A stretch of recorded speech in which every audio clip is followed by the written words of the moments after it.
আল্লাহ তাআলার জালাল কাহ্হার রূপের দারুণ দেখা সহ্য করতে পারবে না, ভয় পাইতে থাকবে। তখন উম্মত গুলা দৌড়ে বাবা আদম আলাইহিস সালামের কাছে ছুটে যাবে।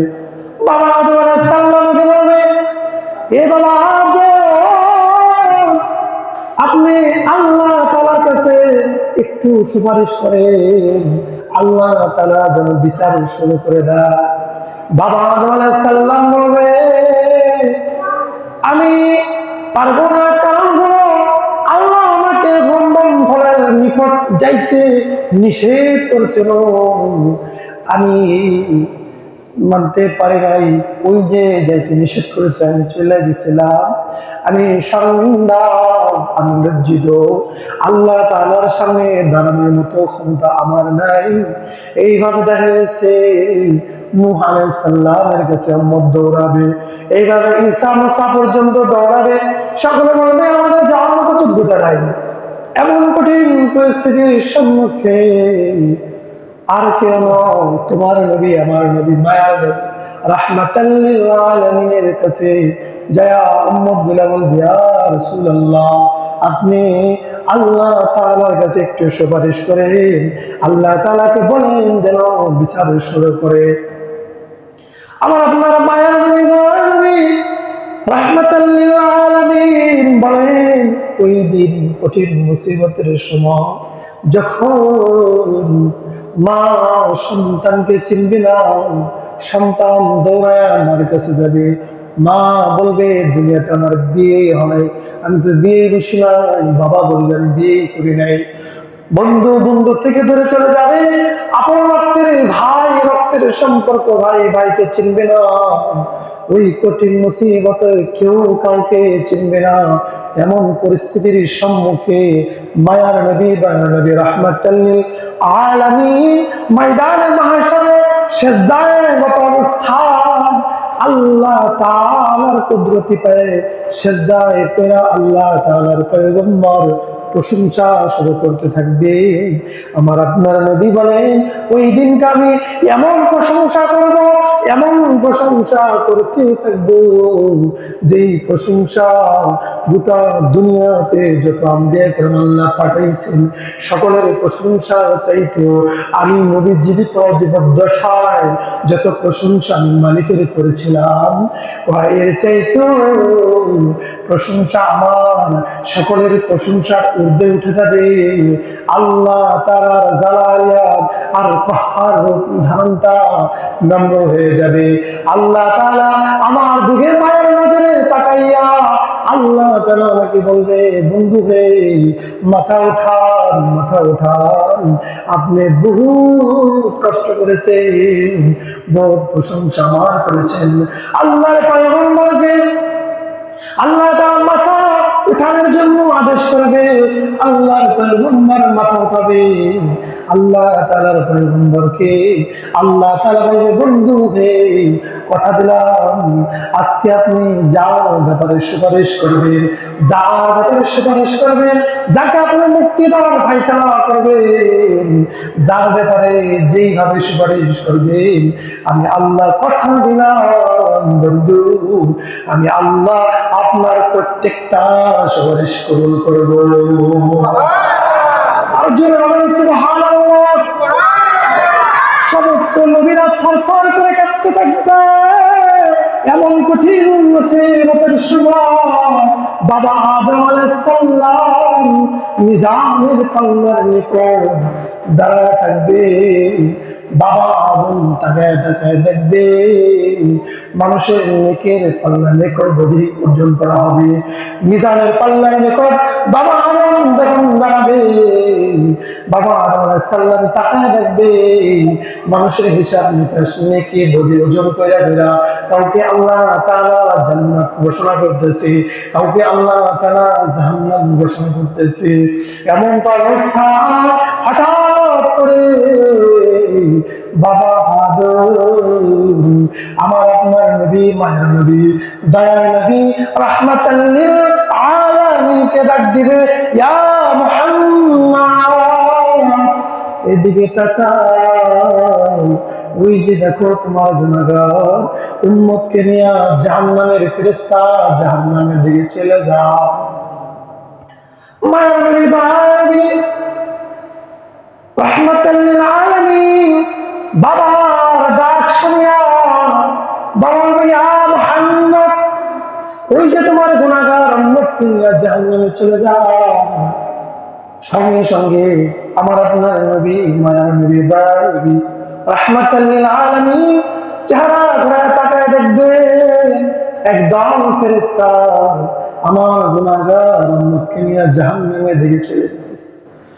আমার আপনার নবী ডাকতে থাকবে, ফেরেশতারা ডাকের কোনো সাড়া দেবে না, চলে যাইতে থাকবে।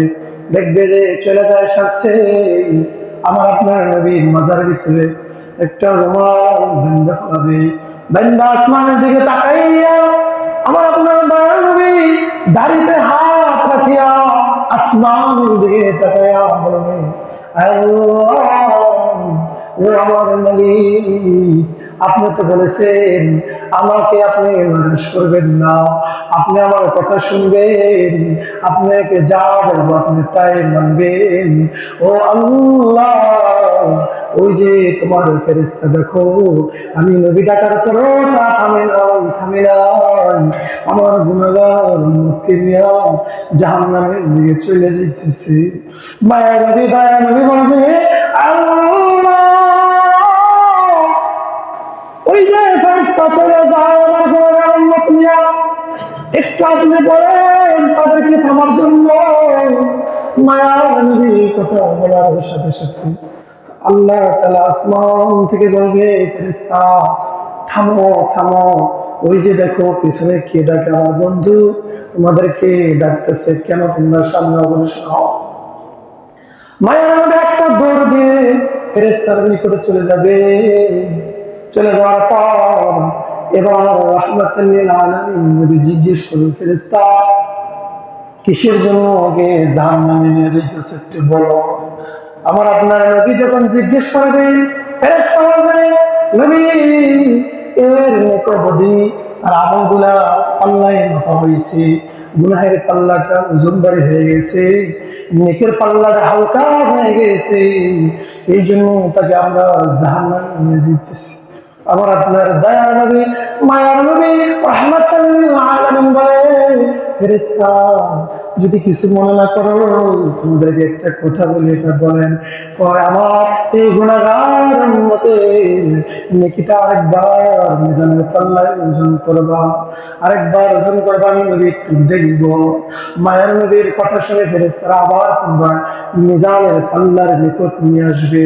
ওই গুনাহগার উম্মতের আবার যেই গুনাহগার উম্মতের জাহান্নাম যার জন্য নির্ধারিত হয়ে গেছে এমন জাহান্নামী একজন ব্যক্তিকে আবার পুনরায় মিজানের নিকট আনার পরে মায়ার নবী বলবে এবার মাপ দাও, মাপ দিবে। উম্মতের গুনাহ পাল্লা যখন মাপ দিতে থাকবে, ওই পাল্লার পাল্লা যখন মাপা হবে, গুনাহের পাল্লাটা যখন ভারী হয়ে যাইতে থাকবে, আমার আপনার নবী থাপ্পা দিয়া ওই পাল্লার রশিটা ধরে ফেলাবে। কোন রাত আছে আল্লাহর পয়গম্বর রশিটা ধরে ফেলাবে, আবার কোন রাত আছে পাল্লার উপর নবী হাত দিয়ে দিবে। মনে রাতের বর্ণনা আছে নবী পকেট থেকে হাত দিয়ে একটা কাগজের টুকরা বের করে পাল্লার উপর রেখে দিবে। রেখে দেওয়ার পর আমার আপনার নবী তাকায় দেখবেন তার গুনাহের পাল্লাটার চাইতে নেকের পাল্লাটা ওজন ভারী হয়ে গেছে। মায়ের নবী দয়ার নবী রাহমাতাল লিল আলামিন বলেন এ আমার উম্মত কিয়ামতের কঠিন মুসিবতের সময় সবাই যার যার টেনশন পেরেশান নিয়ে ব্যস্ত থাকবে, দৌড়াইতে থাকবে, কেউ কাউকে চিনবে না। এমন তো সময় আমার গুনাহগার উম্মত গুলো ছোটাছুটি করতে থাকবে, আমার গুনাহগার উম্মত গুলো ছোটাছুটি করবে, আল্লাহর পয়গম্বর বলে, হে আমার আল্লাহ, ওই যে কঠিন মুসিবত চলাকালীন সময় আমি নবীকেও আমার উম্মত খুঁজতে থাকবে। আমি নবী কোথায় থাকবো, কোন কোন জায়গায় থাকবো, উম্মত শোনো, কিয়ামতের কঠিন মুসিবতের সময় আমি নবী তিনটা জায়গায় অপেক্ষা করব। এই তিন জায়গায় যদি আমার কোনো উম্মত, কোনো বান্দা বান্দি আল্লাহর গোলাম যদি খুঁজে মায়ার নবীকে পাওয়া যাবে। আল্লাহ পয়গম্বর ঠিকানা গুলা বলে দিছে, বলবো কিনা? বলে। আল্লাহ তাআলা পয়গম্বর বলেন, কিয়ামতের কঠিন মুসিবতের সময় যখন বাবা মা সন্তানের কোনো উপকার আসবে না, যে মা সন্তানকে গর্ভে ধারণ করেছে, যেই সন্তানের জন্য মা জীবনটা দুনিয়াতে বিলীন করে দিতে প্রস্তুত ছিল, যে বাবা সন্তানের জন্য মাথা ঘাম পায়ে ফেলাইয়া পরিশ্রম করেছে, কখনো কষ্টকে জিনিস সন্তানকে বুঝতে দেয় না, এই মা এই বাবা কিয়ামতের ময়দানে সন্তানকে চিনবে না। এ বাবা, মা বাবা এত দামি জিনিস, যে মায়ের ভিতরে আল্লাহ তাআলা এমন মুহাব্বত ঢুকাইছে রে বাবা, এমন ভালোবাসা ঢুকাইছে। আপনারা শুনেছেন কিছুদিন পূর্বে, প্রায় বছর হয়ে গেছে, সদরঘাটে লঞ্চে চলাকালীন একটা লঞ্চে আগুন ধরেছিল, শুনছিলেন কিনা? লঞ্চে আগুন ধরেছিল, যে লঞ্চের ভিতরে বহু মানুষ বাঁচার জন্য ছটফট করতেছে, চতুর্দিকে শুধু আগুন আর আগুন। বাঁচার মতো কোন রাস্তা, আমরা বিশ্রায় যে বের হবে এই সিস্টেম তো আর কি ছিল না। এই লঞ্চের ভিতরে একটা করুণ একটা ঘটনা ঘটে গিয়েছে। একজন বাচ্চা, একটা মেয়ে, ছোট্ট একটা বাচ্চা মেয়ে, সাথে তার মা, আবার তার বাবাও সাথে আছে। মা চারিদিকে তাকায়া সন্তান দেখতেছে, মেয়ে দেখে আমার মায়ের শাড়ির আঁচলে আগুন ধরে গেছে, আগুন লেগে গেছে। সন্তান চিৎকার পারে, স্বামীও চিৎকার পারে। স্বামী একবার স্ত্রীর দিকে তাকান, স্ত্রী স্বামীর দিকে তাকান, বারবার বারবার বলতেছে, স্বামী গো, আমি যদি মরে যাই কোনো আফসোস নেই, কোনো কষ্ট নেই, কিন্তু স্বামী আমার মেয়েটা যেন মরি না। আপনি আমার মেয়েটাকে নিয়ে আগুন থেকে পানিতে নদীতে জাপ দেন, আপনি যে কোনো ভাবে আমার মাইয়াটাকে বাঁচাইলেন। স্বামী একবার সন্তানের চেহারার দিকে তাকায়, আরেকবার স্ত্রীর চেহারার দিকে তাকায়, চতুর্দিকে শুধু আগুন আর আগুন। যে আগুন থেকে বাঁচার জন্য ছটফট করতেছে, স্বামী স্ত্রীকে বলে, স্ত্রী গো, তোমার শরীরে তো তুমি আগুন ধরে ফেলাই দিচ্ছ, তোমার কাপড়ে আগুন ধরে গেছে। এবার স্ত্রী বলে, স্বামী গো, আপনি আমার দিকে নজর করিয়েন না, আমার দিকে তাকায়েন না, আপনি দয়া করে আপনি আমার মেয়েটাকে বাঁচাইলেন। যে কোনো ভাবে স্বামী সামনের দিকে তাকায় দেখে আগুন, ডাইনে তাকায় আগুন, বামে তাকায় আগুন, চতুর্দিকে আগুনের সম্মুখীন হয়ে গেছে। কিন্তু আগুনের ভিতরে থেকে মা সন্তানের জন্য জীবন দিতে প্রস্তুত হয়ে যেতেছে। মায়ের জবান একটা, স্বামী গো, যে কোনো ভাবে আমার মেয়েটাকে তুমি বাঁচায় নেন। মা মেয়ে যখন মায়ের দিকে তাকায় কান্না করে, এবার তিরোজনী অবস্থা, ভয়াবহ পরিস্থিতি। স্বামী একবার স্ত্রীর দিকে তাকায়, একবার মায়ের চোখের দিকে তাকায়, চেহারার দিকে তাকায়, কাকে ফিয়া কাকে বাঁচাইব চিন্তা ফিরে মগ্ন হয়েছে। স্বামী যতবার মায়া দিয়ে দেখা, স্ত্রীর একটাই কথা, আপনি আমার দিকে তাকাইন না, আমি যদি আগুনে জ্বলে মরেও যাই কোনো আফসোস নাই, কোনো কষ্ট নাই, কিন্তু স্বামী গো, আপনার হাতে ধরে পেয়ে উন্নত করি, আমার মাইয়াটাকে বাঁচায় আপনি যে কোনো ভাবে। এই হলো মা, এই সন্তান, এই মাকে কিভাবে কষ্ট দেওয়ার যুবক, এই সন্তান এই মার গায়ে কিভাবে হাত তোলো। আল্লাহ তাআলা এই জন্য বলেছেন, যে বান্দা আমার হুকুমকে অমান্য করে চলে মা বাবাকে আঘাত দিয়ে চলবা, মা বাবাকে কষ্ট দিয়ে চলবা, কিয়ামত পর্যন্ত হায়াত পাইবা, আমল করবা, ইবাদত করবা, মুক্তি হইবা, মুহাদ্দিস হইবা, কিন্তু আমি আল্লাহ তাআলার জান্নাত তোমার জন্য হারাম। এই জন্য আমি বলতেছিলাম দুনিয়ার কষ্ট মধ্যে হাতের ভিতরে মা সন্তানের জন্য জীবন দিতে প্রস্তুত হয়ে যাও। কত করুণ ঘটনা যে আছে বলার সময় এখন নাই। আরেকটা ইতিহাসের কথা বলি, ঢাকায় একটা ছোট্ট একটা ঘটনা। বাবা অফিসিয়াল চাকরি করে, মেয়ে ছোট, মেয়ে অফিস যাবে করবে, মেয়েকে সুন্দর করে সান্ত্বনা দিয়ে বুঝাই দেওয়া গেছে।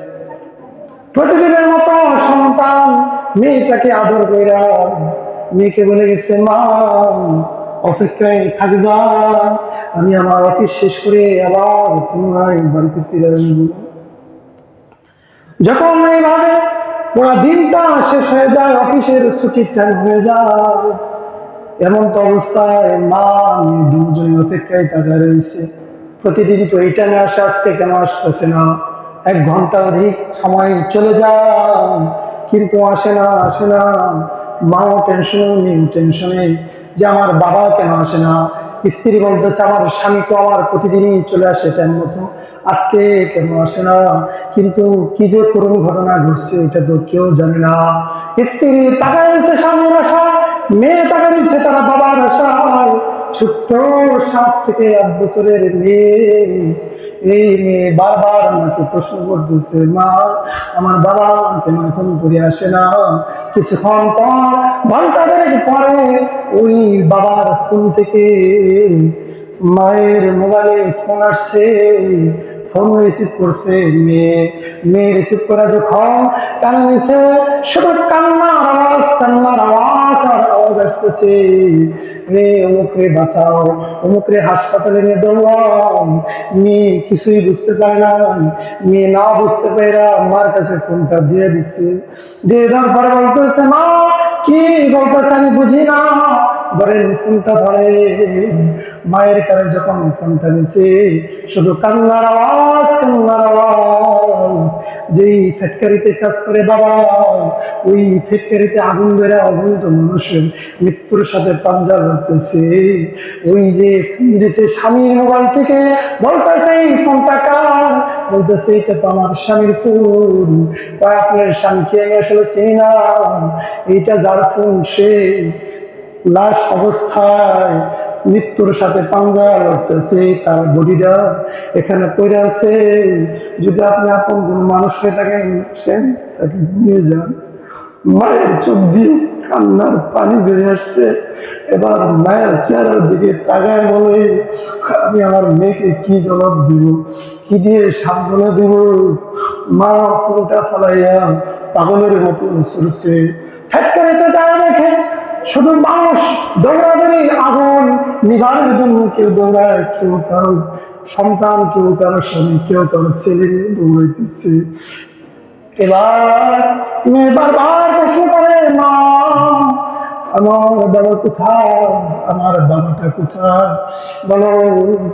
ওই মেয়ে যখন বারবার প্রশ্ন করে, এবার তার বাবাকে অ্যাম্বুলেন্সে করে নিয়ে হাসপাতাল ওই বেডে যখন শুয়ে নিচ্ছে, যখন হাসপাতালে ঢুকাইছে, ঢুকানোর পর হাসপাতালে ঢুকানোর পর যখন অপারেশন থিয়েটারে ঢুকাইছে, অপারেশন চালাবে, এমন সময় মেয়ে অপারেশন থিয়েটারে সামনে কাছের গ্লাস মারা, তাকায় তাকায় দেখা যায় কিভাবে অপারেশন করতেছে, কি করতেছে সব দেখা যায়। মেয়ে বারবার মাকে বলে, মা আমার বাবাকে কেন তারা এখানে শোয়াই গেছে বুঝতেছি না। এ মা আমার বাবাকে কেন তারা ভিতরে নিয়ে গেল বলো না মা। মায়ের চোখে শুধু কান্নার পানি, কোনো জবাব নাই, জবাব নাই, কোনো আওয়াজ নাই। মেয়ে যতই প্রশ্ন করে কোনো জবাব নাই। মা খালি বলে, মা গো চুপ থাকো, আস্তে করার সময় হলে বুঝতে পারবা। যখন অপারেশন থিয়েটারে নিচ্ছে, অপারেশন চলতেছে, অপারেশন যখন শেষ, ডাক্তার যখন তার বাবার লাশের উপর কাপড়টা টাইটে দিচ্ছে, এবার মেয়ে বলে, মা আমার বাবার ছাড়ার উপর গিয়ে কেন কাপড়টা টেনে দিল বুঝতে পারলাম না। এ মা, আমার বাবাকে আমি বলেছিলাম চকলেট আনতাম, বাবার চকলেট লাগবে না, আমার বাবাকে একবার আমার কাছে নিয়ে আসো, আমার বাবার নিকটে একবার আমাকে নিয়ে যাও। মেয়ে যতই বলে, এবার মেয়ে কাজ করার জন্য খুব চেষ্টা করতেছে। যখন ডাক্তার বের হয়ে আসছে সাথে সাথে মা বলে কি অবস্থা, তখন ডাক্তার বলে, দুঃখিত, আমরা আপনার রোগীকে বাঁচাইতে পারলাম না, আমরা বহু চেষ্টা করছি, পারি না। মায়ের আওয়াজ টোটালি বন্ধ হয়ে গেছে। মেয়ে বলতেছে, বাবা আমার চকলেট লাগবে না, তুমি একবার আমাকে ডাক দাও, একবার শুধু ডাক দাও। বাবা বললাম, আমি মায়ের মেয়ের ডাকের একবার সারা দাও। মেয়ে যতই ডাকে আর ডাকের কোনো সারা নাই।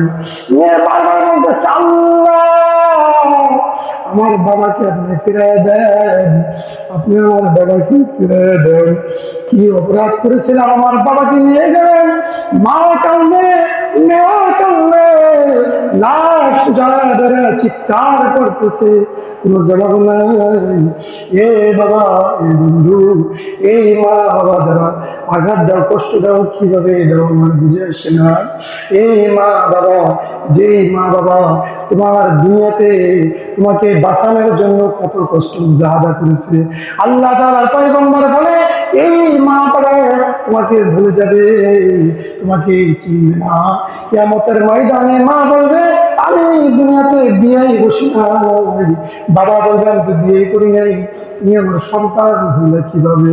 আল্লাহ তাআলার পয়গম্বর বলে, ওই কঠিন মুসিবতের সময় যদি কোনো উম্মতের ভিতরে আমি নবীর মহাব্বত থাকে, আমি নবীর সুন্নতের মহাব্বত থাকে, আমি নবী মুসিবতের কঠিন মুসিবতের সময় আমি নবী তাকে সুপারিশ করে আল্লাহ তাআলার জান্নাতে ঢুকিয়ে দিব। ওই যে বলছিলাম এক ফেরেশতা তাকে জাহান্নামে এনে দিতেছে, ফেরেশতা যখন আবার পুনরায় তার আমল আখলাক মাপ দিছে, মাপ দেওয়ার পরে যখন সে তার আমলগুলো আবার পূর্ণ হইয়া তার নেকের পাল্লাটা ওজনদার হয়ে গেছে, জান্নাত হয়ে গেছে, এবার জান্নাতের ফেরেশতারা তার ইস্তেকবাল দিয়া জান্নাতে নিয়ে যাবে। ওই বান্দা হাতটাকে ঝাড়া দিয়া বলবে, কোথায় না যাইতেছ, আমাকে একটু দাঁড়াও, যার উসিলায় যার কারণে তো কঠিন মুসিবতের সময় মাপ পাইলাম, তার সাথে একটু কথা বলতে দিবা না? সে কে তাকে চিনতে দিবা না? ওই উম্মত ঘুরে এসে বলবে, আপনি কে? আপনাকে তো আমি চিনলাম না, আমার এত কঠিন মুসিবতের সময় আপনি আমাকে বাঁচায় দিলেন। মায়ার নবী বলবে, তুমি আমাকে চিনো না, আমি তোমার ওই নবী, আমি তোমার ওই মায়ার নবী, যেই নবীর মহাব্বতে মহাব্বতে সুন্নত মানছিলাম, যেই নবীর মহাব্বতে দরুদ করেছিলাম, আমি সেই দয়ার নবী, মায়ার নবী, রাহমাতাল লিল আলামিন। ওয়াদাবদ্ধ হই মুসলিম, আজকে থেকে ওয়াদাবদ্ধ হই যে যতদিন দুনিয়াতে বাইসে থাকবো আল্লাহর নবীর সুন্নতের উপর জবাই করবো না ইনশাআল্লাহ। রাজি আছে তো ইনশাআল্লাহ? আল্লাহ তাআলার নবীর সুন্নতের সুপারিশ ব্যতীত ছাড়া কোনো মানুষ জান্নাতে যাওয়া তো অসম্ভব। আল্লাহ তাআলার পয়গম্বরের সুপারিশ ছাড়া কোনো ব্যক্তি সামনে এক কদমও অগ্রসর হইতে পারবে না। এই জন্য ওয়াদাবদ্ধ হই, যারা এই যে নবীর সুন্নত দাঁড়িয়ে উপর জবাই করি, এই কথাটা আমি বলে শেষ করে দিই। আল্লাহ তাআলার পয়গম্বর বলেন, যারা এই যে মুখের দাড়িকে চাষে বা ছাটে বা কাইটা রাখে, ছোট করে রাখে, যে যেই স্টাইলে রাখুক না কেন, আল্লাহ তাআলার পয়গম্বর বলে যখন সে দাড়ি চাষে বা ছাটে, সে দাড়ি চাটে না বা চাষেও না ছাটেও না, সে আমি নবীর কলিজার উপর গেলে দিতেছে। আর এই হাদিসের ভিতরে আছে আল্লাহ তাআলার নবী বলেন, যার মুখে সুন্নত থাকবে না কিয়ামতের ময়দানে আমি নবী তাকে চিনব না, তার ব্যাপারে আমার কোনো জিম্মাদারিও থাকবে না। নাউজুবিল্লাহ। এই জন্য এখন আপনি দাড়ি রাখবেন না চাচবেন না ছাড়বেন না কি করবেন, এটা আপনার ব্যক্তিগত ব্যাপার। আপনি নবীকে আঘাত দিবেন, নবীর কলিজার উপর দিয়ে করাত চালাইবেন না কি চালাইবেন, এটা আপনার ব্যক্তিগত ব্যাপার। হিসাব দিবেন আপনার হিসাবটা আমি দেবো। এই জন্য যার যার হিসাব শেষে দিবেন। এই জন্য প্রত্যেককে হাতে ধরে পায়ে ধরে অনুরোধ করে বুঝাই, যারা নবীর সুন্নতের উপর জবাই করতেছেন তাদেরকে অনুরোধ করে বলবো আর জবাই করেন না। আর কত জবাই করলে আপনার মনে তৃপ্তি আসবে, আর কতবার নবীর সুন্নতকে জবাই করলে আপনার দিলে শান্তি আসবে। আল্লাহর কসম, নবীর সুন্নতকে জবাই করে কোনোদিন শান্তি আনা সম্ভব না। এই জন্য আল্লাহ পাক রব্বুল আলামিন যে কথাগুলো বললাম, আল্লাহ পাক রব্বুল আলামিন আমাদের প্রত্যেককেই এই কথাগুলোর উপর নবীর সুন্নত নিয়ে আল্লাহ তাআলার হুকুম মেনে চলা, আল্লাহ তাআলার ভালোবাসা নিয়ে দুনিয়ার প্রতি চলার তৌফিক দান করুন। ওয়া মা আলাইনা ইল্লাল বালাগ ওয়া আখিরু দাওয়ানা আলহামদুলিল্লাহি রাব্বিল আলামিন। যারা সুন্নত প্রেমী সুন্নত আদায় করুন।